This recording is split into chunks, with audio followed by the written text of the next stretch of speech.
Assalamualaikum warahmatullahi wabarakatuh. Perkenalkan, nama saya Andi Siti Nuraini, NIM 18210400018 dari kelas S101. Di sini saya akan membahas mengenai contoh kasus pelanggaran terhadap aturan praktek lapangan monopoli dan persaingan usaha tidak sehat. Yang pertama yang akan kita bahas yaitu pentingnya undang-undang anti monopoli sudah lama dibicarakan di Indonesia. Hal ini sudah menunjukkan begitu lambatnya kita merespon perkembangan hukum yang sedang berlangsung, yang setiap detik mengalami perubahan, terutama hukum yang mengatur mengenai masalah bisnis. Pada intinya, undang-undang anti monopoli dirancang untuk mengoreksi tindakan-tindakan dari kelompok pelaku ekonomi yang menguasai pasar. Karena dengan posisi dominan, maka mereka dapat menggunakan kekuatannya untuk berbagai macam kepentingan yang menguntungkan pelaku usaha. Sehingga dengan lahirnya undang-undang anti monopoli, maka ada koridor-koridor hukum yang mengatur ketika terjadi persaingan usaha tidak sehat antara pelaku-pelaku usaha. Selanjutnya yaitu jenis persaingan usaha tidak sehat. Secara garis besar, jenis persaingan usaha yang tidak sehat yang terdapat dalam suatu perekonomian pada dasarnya adalah yang pertama, kartel atau hambatan horizontal. Yang kedua, perjanjian tertutup atau hambatan vertikal. Yang ketiga, merger, dan yang terakhir yang keempat yaitu monopoli. Baiklah, kita akan menjelaskan yang pertama yaitu kartel.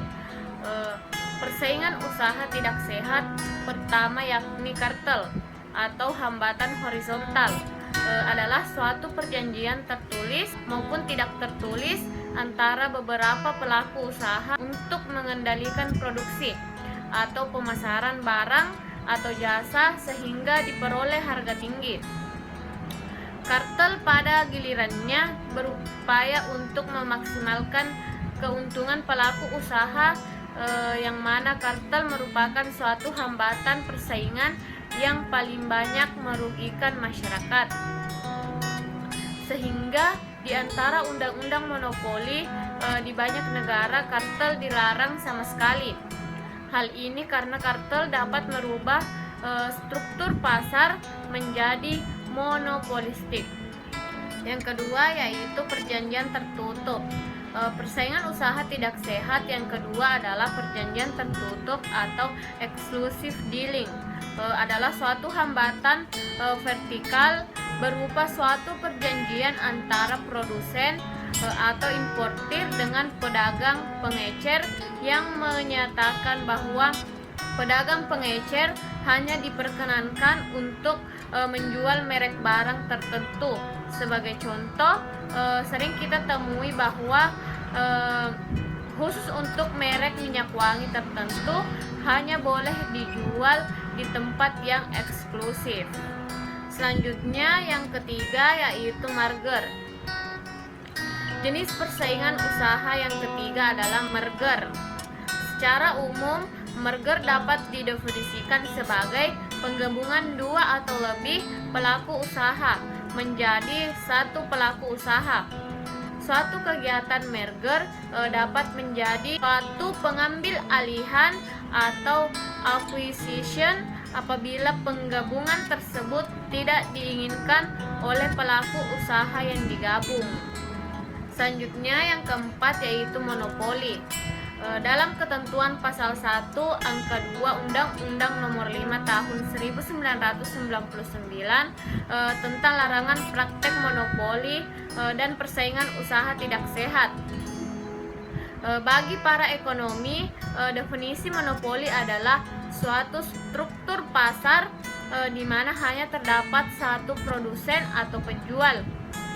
Sedangkan pengertian monopoli bagi masyarakat adalah adanya satu produsen atau penjual yang mempunyai kekuatan monopoli apabila produsen atau penjual tersebut mempunyai kemampuan untuk menguasai pasar bagi barang atau jasa yang diperdagangkannya.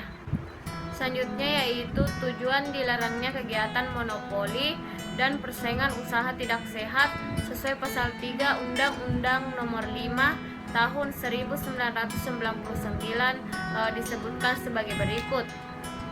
Yang pertama, mencegah praktik monopoli dan persaingan usaha tidak sehat yang ditimbulkan oleh pelaku usaha.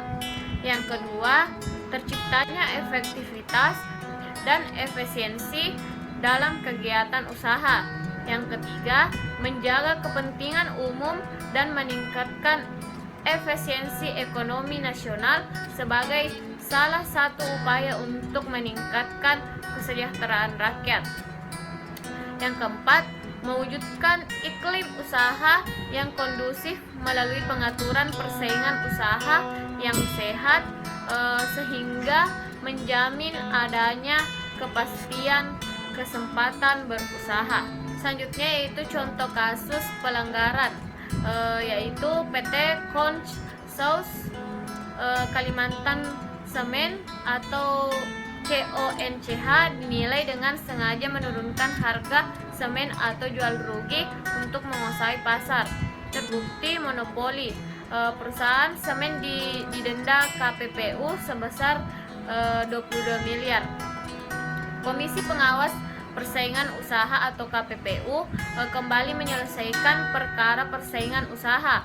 Kali ini KPPU menjatuhkan hukuman denda sebesar 22 miliar kepada PT Consult Kalimantan Semen atau CONCH. CONCH menjadi terlapor dalam perkara nomor 3 KPPU garing 2020.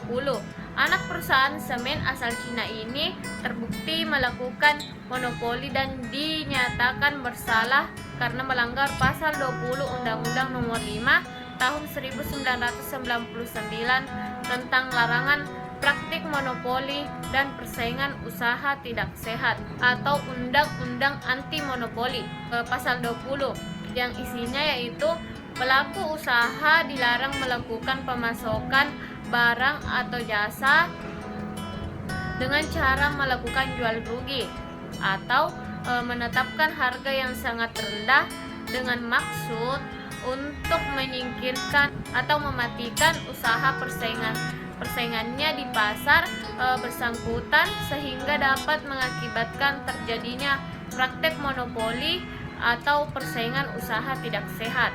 Selanjutnya aturan yang dilanggar. Pelanggaran yang dilakukan Conch adalah terkait penjualan semen jenis Portland Composite Semen atau PCC di wilayah Kalimantan Selatan, sehingga hal ini dapat mengakibatkan terjadinya praktek monopoli dan persaingan usaha yang tidak sehat. Selanjutnya yaitu dampak yang ditimbulkan berdasarkan proses persidangan yang dimulai digelar pada 23 Juni 2020 dan alat bukti yang diperoleh. Majelis Komisi Pengawas Persaingan Usaha atau KPPU menyimpulkan bahwa Conch telah melakukan jual rugi pada tahun 2015 serta menetapkan harga yang sangat rendah pada tahun 2015 sampai 2019. Hal ini dapat menyingkirkan atau mematikan usaha persaingannya di pasar Indonesia. Bersangkutan dengan hal tersebut dapat mengakibatkan terjadinya praktek monopoli atau persaingan usaha tidak sehat. Baiklah, itulah yang sempat saya sampaikan. Lebih dan kurangnya mohon dimaafkan. Wassalamualaikum warahmatullahi wabarakatuh.